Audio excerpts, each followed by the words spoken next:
ہیں، مصطفیٰ کریم سید البشر ہیں، حضرت آدم دنیا میں آنے والے پہلے اللہ کے نبی ہیں، نبی پاک سید الاولین والآخرین ہیں، سید الانبیاء والمرسلین ہیں، شفیع المذنبین ہیں، خاتم النبیین ہیں، سید الاولین والآخرین ہیں، ان کے علم کا کیا عالم ہوگا؟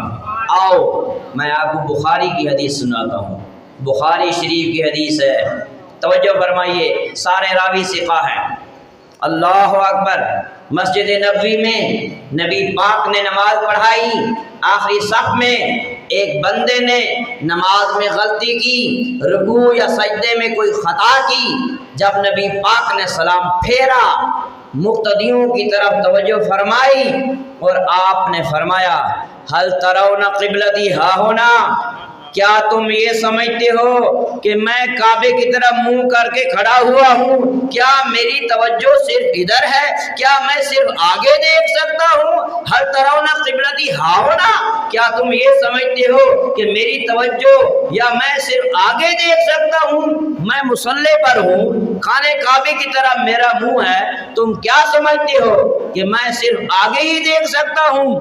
فواللہ ما یخفی علی رکوعکم ولا خشوعکم واللہ انی لاراکم من وراء ظہری۔ اللہ اکبر فرمایا، میں جس طرح سامنے دیکھ سکتا ہوں، میں مصطفیٰ پیٹھ کے پیچھے بھی ویسے ہی دیکھ سکتا ہوں۔ تم کیا سمجھتے ہو؟ اللہ اکبر، یا رسول اللہ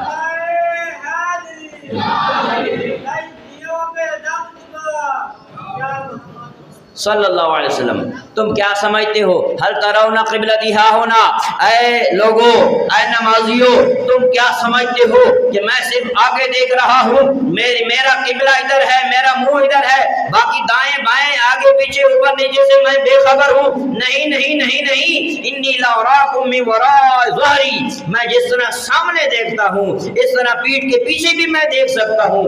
اللہ کی قسم میں تمہیں دیکھتا ہوں، پیٹھ کے پیچھے بھی تمہیں دیکھ سکتا ہوں، دیکھتا ہوں، اور تم میں سے ایک ایک بندے کا نہ رکوع مجھ پہ پوشیدہ ہے، نہ سجدہ مجھ پہ پوشیدہ ہے، نہ دل کے خیالات مجھ پہ پوشیدہ۔ بخاری کی حدیث ہے، رکوع کہتے ہیں جب بندہ جھکتا ہے سبحان ربی العظیم پڑھتا ہے، سجدہ کیا ہوتا ہے؟ پیشانی زمین پہ لگاتا ہے بندہ، نمازی کہتا ہے سبحان ربی الاعلی۔ خشوع کیا ہوتا ہے؟ خشوع دل کے خیال، دل کی حالت کا نام ہے، توجہ کرو، خشوع دل کی حالت کا نام ہے، دل میں اخلاص ہے یا ریا ہے، دکھاوا ہے یا اللہ کی رضا ہے؟ مصطفیٰ کریم فرما رہے ہیں اللہ کی قسم تمہارا رکوع بھی مجھ پر پوشیدہ نہیں ہے، تمہارا سجدہ بھی مجھ پر پوشیدہ نہیں ہے، اور تمہارے دل کے خیالات بھی مجھ پر پوشیدہ نہیں ہیں۔ توجہ کرو، اس لیے امام بصیری نے فرمایا فَإِنَّ مِنْ جُودِكَ الدُّنْيَا وَذَرَّتَهَا وَمِنْ عُلُومِكَ عِلْمَ اللَّوْحِ وَالْقَلَمِ، فرمایا ساری لوح محفوظ پر سب کچھ لکھا ہوا ہے، اور لوح محفوظ مصطفیٰ کی نظروں کے سامنے ہے۔ لوح محفوظ پہ سب کچھ ہے، اللہ نے لکھا، لوح محفوظ پہ سب کچھ لکھا ہوا ہے، لکھتا وہ ہے جو بھول جائے، خدا کو کیا ضرورت تھی لکھنے کی؟ اللہ نے لوح محفوظ پہ سب کچھ لکھ دیا، کیوں لکھ دیا؟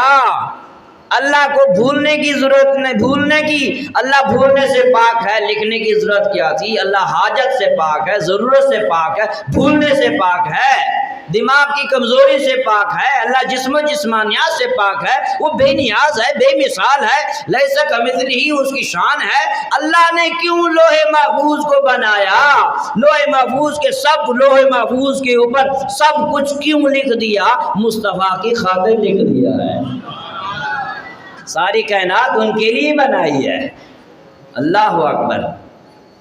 نبی جن کا ترجمہ لوگ کھا جاتے ہیں، نبی کا معنی کیا ہے؟ لفظ نبی پنجابی کا لفظ نہیں ہے، لفظ نبی اردو کا لفظ نہیں ہے، لفظ نبی سرائکی بلوچی پشتو کا لفظ نہیں ہے، لفظ نبی عربی کا لفظ ہے۔ نبی جن کا معنی کیا ہے عربی میں؟ نبی جن بنا ہے نباؤن سے، نباؤن کا مطلب ہے غیب کی خبر، نبی جن غیب کی خبریں دینے والا، غیب کی خبریں دینے والا۔ توجہ کرو، قرآن میں سب کچھ ہے کہ نہیں؟ بولو قرآن پاک میں سب کچھ ہے کہ نہیں؟ اللہ فرماتا ہے وَلَا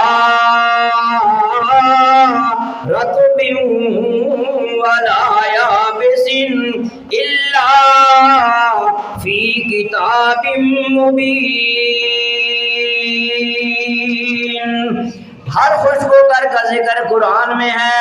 اللہ پاک نے فرمایا وَمَا مِن غَائِبَةٍ فِي السَّمَاءِ وَالْأَرْضِ إِلَّا فِي كِتَابٍ مُبِينٍ۔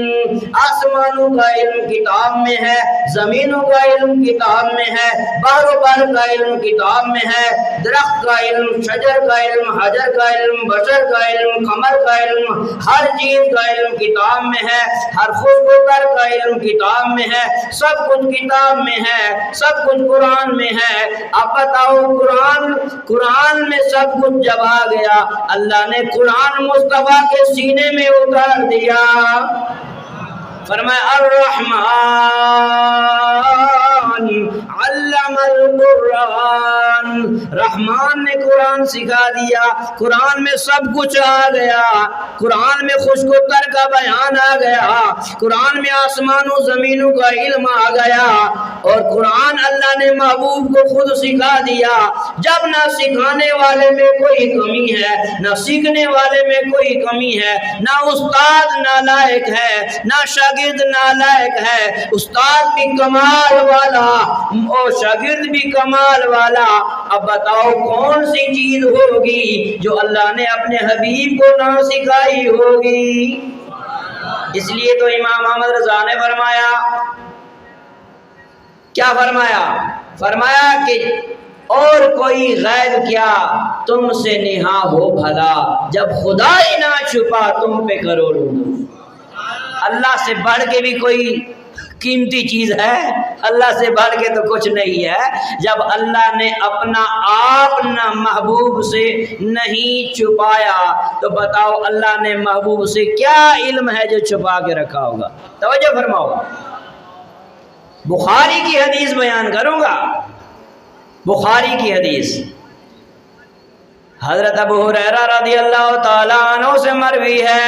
توجہ میرے دوست، بہت پیاری روایت ہے، ایمان تازہ ہو جائے گا انشاءاللہ۔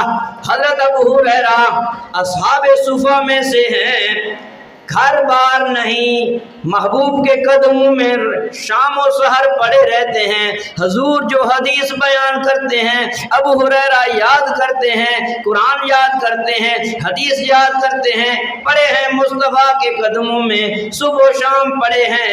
اصحاب صفہ میں سے ابو ہریرہ ہیں۔ ابو ہریرہ سے مروی ہے رضی اللہ تعالیٰ عنہ، فرمایا مجھے بڑی بھوک لگی، بہت بھوک لگی، کھانے کو روٹی نہ ملی، پیٹ پہ میں نے پتھر باندھ لیا، راستے میں بیٹھ گیا جہاں سے نبی پاک کا کبھی گزر ہوتا تھا، صدیق و فاروق اور صحابہ کا گزر ہوتا تھا۔ بہت بھوک لگی تھی، کئی دنوں کا فاقہ تھا، پیٹ پہ پتھر باندھے ہوئے، اور جو بھی گزرتا تھا میں کوئی شرعی مسئلہ پوچھتا تھا اپنے سینئر سے، تاکہ وہ میری شکل دیکھ کے اندازہ لگا سکے کہ ابو ہریرہ کو بھوک لگی ہے۔ یہ نہیں کہتا تھا کہ روٹی کھلاؤ، بلکہ میں کہتا تھا کہ ایک شرعی مسئلہ پوچھنا ہے، یا قرآن کی اس آیت کے بارے میں آپ کا کیا خیال ہے، قرآن کی آیت پوچھتا تھا۔ حضرت عمر کا گزر ہوا، میں نے ان سے قرآن کی آیت کے بارے میں پوچھا چلو سلسلہ کلام کوئی طویل ہو جائے گا. حضرت عمر پوچھیں گے تمہارے پیٹ پہ کیا ہے, کیا ہوا, حالت نازک ہے, بھوک تو نہیں لگی, کوئی روٹی کھلا دیں گے, کھجور کھلا دیں گے. حضرت عمر سے میں نے کہا السلام علیکم, انہوں نے کہا وعلیکم السلام یا ابا ہریرہ, کیا بات ہے؟ کہا کہ قرآن کی آیت کے بارے میں پوچھنا ہے. سوال کا جواب دیا, نظریں جھکا کے چلے گئے. میری بھوک کی طرف عمر کی توجہ نہ گئی, بڑا پریشان ہوا. حضرت عمر بھی گزر گئے. تھوڑی دیر کے بعد صدیق اکبر کا گزر ہوا. میں نے کہا السلام علیکہ, السلام علیکہ یا صاحب رسول اللہ, آپ پر سلام ہو, قرآن کی آیت کے بارے میں پوچھنا ہے. کہا کہ فرماؤ کیا فرمانا چاہتے ہو. انہوں نے مجھے شرعی مسئلہ بتایا, قرآن کی آیت بتائی, سوال کا جواب دیا, وہ بھی چلے گئے. یہ توجہ ان کی بھی نہیں گئی کہ ابو ہریرہ بہت بھوکا ہے. فرمایا اللہ اکبر. بخاری کی حدیث ہے, بخاری کتاب الرقاق میں حدیث نہ ہو میں گردن کٹانے کے لیے تیار ہوں. سنو, حضرت ابو ہریرہ کہتے ہیں فمر بی ابو القاسم, اتنے میں آقا دو عالم تشریف لائے. بولو سبحان اللہ. سرکار دو عالم صلی اللہ علیہ وسلم کا گزر ہوا. فمر بی ابو القاسم, نبی پاک کے شہزادے کا نام قاسم تھا جو بچپن میں فوت ہو گئے تھے. 3 صاحبزادے تھے, عبداللہ, ان کو طیب الطاہر بھی کہتے تھے, اور قاسم اور ابراہیم, 4 صاحبزادیاں, حضرت فاطمہ, حضرت زینب, حضرت رقیہ, حضرت ام کلثوم. سارے صاحبزادے بچپن میں ہی پردہ کر گئے. فمر بی, سنو, ابو ہریرہ کہتے ہیں پیٹ پہ پتھر باندھا ہوا ہے, کئی دنوں کی بھوک ہے, ہیلے بہانے سے پوچھتا ہوں قرآن کی آیت. ابو بکر سے پوچھی چلے گئے, عمر سے پوچھی آیت وہ بھی جواب دے کے چلے گئے. ان کی توجہ میری بھوک کی طرف نہ گئی. اتنے میں رحمت للعالمین تشریف لے آئے. جس طرف اٹھ گئی دم میں دم آ گیا, ابو ہریرہ کے دم میں دم آ گیا. جس طرف اٹھ, یا رسول اللہ اس بلا کی والوں کے اوپر بھی نظر کرم فرما دیجئے, آج ہم آپ کی یاد میں محفل سجا کر بیٹھے ہیں.